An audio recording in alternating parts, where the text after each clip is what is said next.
예수님, 이 사순절 기간 동안 예수님을 따른다는 것이 무엇인지 깊이 묵상하기를 원합니다. 그리고 그 말씀에 순종하기를 원합니다. 주님의 뜻을 따르기 원합니다. 이 시간도 성령께서 우리의 마음을 온전히 주장하여 주시옵소서. 예수님 이름으로 기도드립니다. 아멘. 할렐루야. 오늘은 사순절 16번째 날입니다. 우리가 함께 보는 필사 큐티 교재 일어나라 함께 가자 36페이지 보복으로부터의 자유라는 제목의 말씀 함께 묵상하며 나누겠습니다. 오늘의 성경 말씀은 마태복음 5장 38절에서 42절까지 말씀입니다. 또 눈은 눈으로 이는 이로 갚으라 하였다는 것을 너희가 들었으나 나는 너희에게 이르노니 악한 자를 대적하지 말라. 누구든지 내 오른편 뺨을 치거든 왼편도 돌려대며 또 너를 고발하여 속옷을 가지고자 하는 자에게 겉옷까지도 가지게 하며 또 누구든지 너로 억지로 오리를 가게 하거든 그 사람과 심리를 동행하고 내게 구하는 자에게 주며 내게 꾸고자 하는 자에게 거절하지 말라. 아멘. 오늘 말씀은 보복에 관한 예수님의 말씀입니다. 사실 이 보복이라는 괴물은 우리의 마음속에 늘 꿈틀거리고 있습니다. 힘들고 어려운 일을 당할 때 이 괴물의 크기는 훨씬 더 커져서 내 자신을 괴롭히는 것을 볼 수 있습니다. 수많은 영화나 드라마 속에서 보복은 단골 소재입니다. 우리는 그것을 보며 쾌감을 느끼죠. 그리고 보복하는 것이 정당하다고 느낍니다. 현실 속에서 내가 당하는 것을 누군가 대신 갚아주는 그런 느낌을 갖게 됩니다. 그러나 예수님의 말씀은 우리의 생각과 가치를 뛰어넘어 버립니다. 구약 성경 속에서 눈은 눈으로, 이는 이로 이런 말씀은 출애굽기 21장 24절에서 나옵니다. 눈은 눈으로, 이는 이로, 손은 손으로, 발은 발로, 된 것은 된 것으로, 상하게 한 것은 상함으로, 때린 것은 때림으로 갚을지니라 라고 말씀하고 있습니다. 이 눈은 눈으로, 이는 이로 갚아주라는 말씀은 우리에게 보복할 권리를 주시기 위해서 주신 말씀일까요? 바리새인과 서기관들은 이것을 우리에게 보복할 권리를 인정해주는 것으로 해석했습니다. 그러나 이 율법을 우리에게 주신 이유는 오히려 그 반대입니다. 보복할 권리를 인정하는 것이 아니라 보복할 권리를 제한하고 통제하시기 위함입니다. 우리는 당한 대로 갚아주겠다라고 이야기하지만 사실 우리는 그 이상을 갚아주고 싶어 하죠. 누군가 내 눈을 시퍼렇게 멍들게 했다면 나는 저 사람의 눈도 시퍼렇게 멍들게 하지만 그 이상 온몸을 흠씬 두들겨 패주고 싶어 합니다. 이것이 우리의 마음이죠. 만약 모세율법이 없었다면 우리는 훨씬 더 가혹한 방법으로 되갚아주려고 할 것입니다. 그래야 우리의 마음이 시원해지고 통쾌해지는 죄성이 우리 가운데 있기 때문입니다. 예수님께서는 너희가 율법을 그렇게 너희들이 보복할 수 있는 권리로 인식하고 있지만 내가 너희에게 그 율법의 참뜻을 알게 해주겠다. 그것의 참된 의미는 이것이다. 악한 자를 대적하지 말라는 것이다 라고 이야기하고 있습니다. 주님의 말씀은 원수 갚는 것이 내게 있는 것이 아니라는 말씀입니다. 그것은 하나님께 있는 것입니다.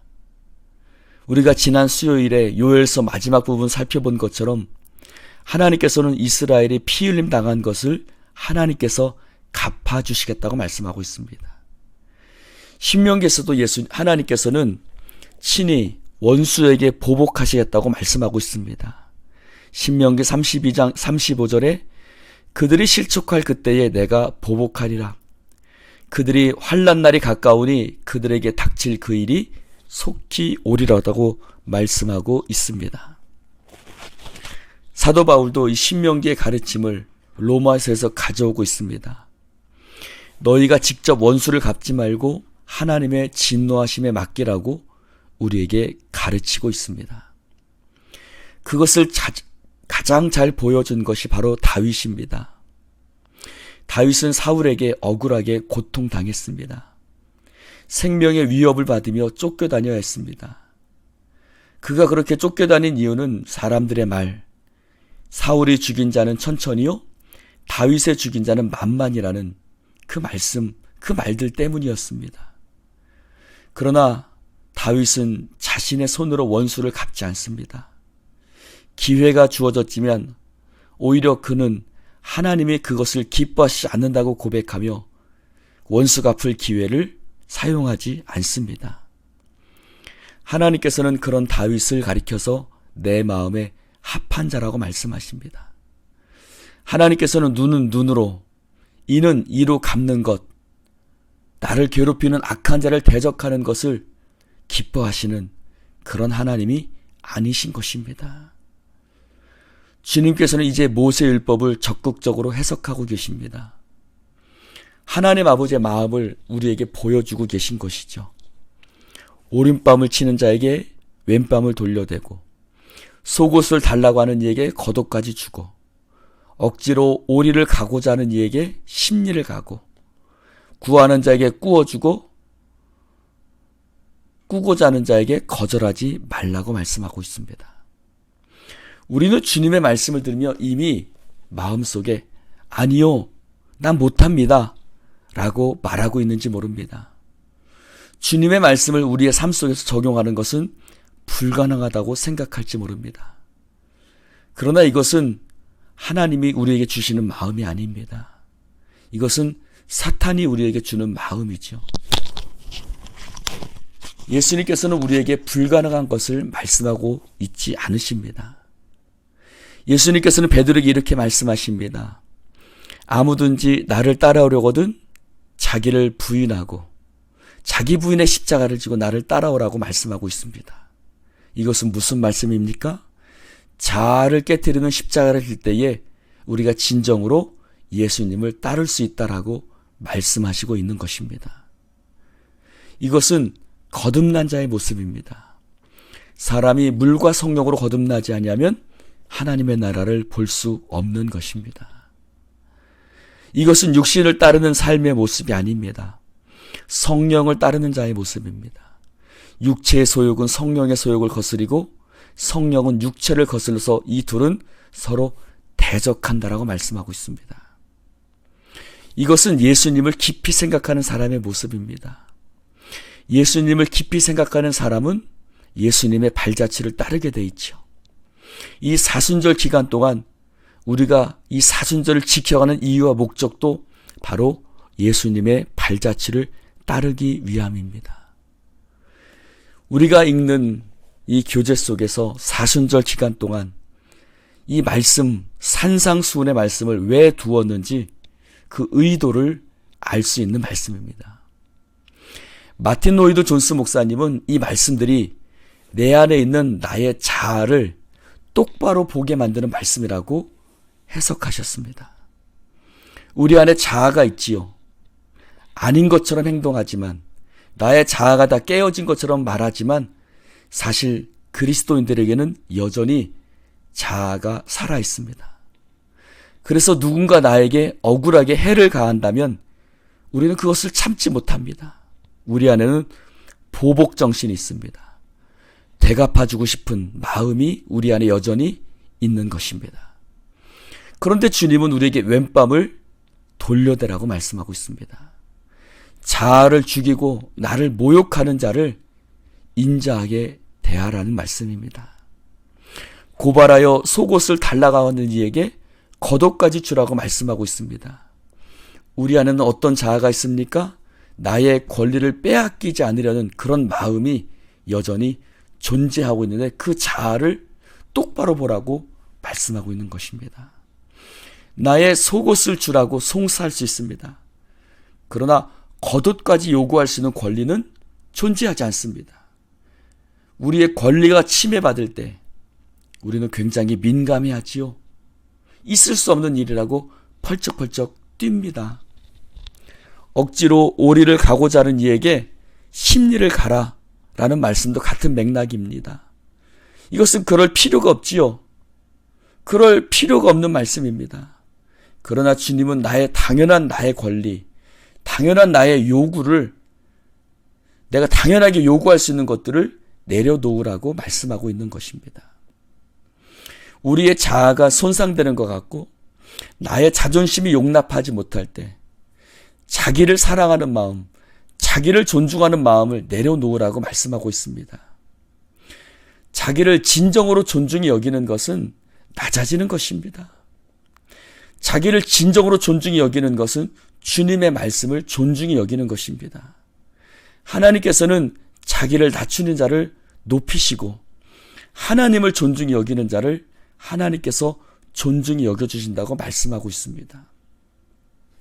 예수님은 또한 구하는 자에게 주고 꾸고자 하는 이에게 거절하지 말라고 말씀하고 있습니다. 우리가 제일 민감해하는 문제가 뭡니까? 물질이죠. 나의 소유입니다. 나의 소유가 침범당할 때 우리는 굉장히 공격적으로 변합니다. 내 것에 대한 집착이 굉장히 강하기 때문입니다. 너 때문에 내가 곤란한 일을 당할 순 없어. 내가 왜 너 때문에 힘들게 살아야 돼? 이런 생각이 우리에게 존재하지요. 주님께서는 나만을 생각하는 마음, 자기가 가장 중요하다고 생각하는 그 마음을 똑바로 보라고 말씀하시고 그것을 버리라고 말씀하고 있습니다. 이것이 우리의 모습이고 주님은 그것을 뛰어넘으라고 말씀하고 있습니다. 그것이 자아를 버리고 자기를 부인하고 주님을 따르는 모습입니다. 우리는 그리스도인입니다. 그리스도인은 주님을 따르는 사람이죠. 편하고 아늑한 인생을 살려고 애쓰는 사람이 아니라 주님의 뜻을 따르기 위해서 애쓰는 사람이라는 말입니다. 이 사순절을 통해서 우리는 주님의 뜻을 따르는 사람이 되기를 원합니다. 성령님께서 우리 안에 이런 마음을 부어주시기를 주님의 이름으로 축원을 드립니다. 하나님, 나를 해하려는 사람에게 보복하지 않고 달라고 하는 사람에게 오히려 더 주라는 주님의 말씀을 묵상합니다. 오늘날 세상 속에서 실천하기 결코 쉬운 말씀이 아닌 것을 잘 알고 있습니다. 그러나 예수님께서도 그렇게 사셨으니 저도 행할 수 있게 하여 주시옵소서. 주님, 저의 연약한 믿음을 도와주시고 원망하고 복수하려는 마음을 내려놓게 하시고 사랑할 수 있는 용기를 우리에게 부어주시옵소서.